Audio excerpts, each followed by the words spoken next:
আসসালামু আলাইকুম বন্ধুরা দেখুন কিভাবে গরুকে গ্রামীণ অঞ্চলে গোসল করানো হয় সেটা আপনারা ভিডিওতে দেখতে পাচ্ছেন। আমরা কিন্তু আপনাদেরকে সম্পূর্ণভাবে দেখানোর চেষ্টা করতেছি।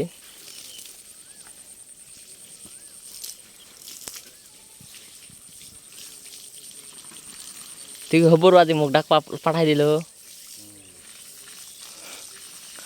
ওই দিন আমি কি বারে দে না চাটা খিলাবো নাকি কয়ে মোক হেলাল খিলাইনি কয়ে মুই হেলালের আশা করস না তুই খিলাবো নাকি ওটা ক।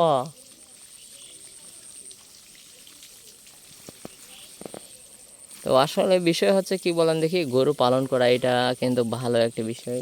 যেখানে আপনি যদি গরু পালন করতে পারেন তাহলে কিন্তু একটা ভালো পরিমাণে দিন শেষে টাকা আয় করতে পারবেন। তো আমি রিকমেন্ড করবো সবাইকে গরু পালন করার জন্য। তো এই ছিল আজকের ছোটো ভিডিওটি ভালো লাগলে অবশ্যই লাইক শেয়ার সাবস্ক্রাইব দিবেন। সবাই ভালো থাকবেন, সুস্থ থাকবেন। আল্লাহ হাফিজ।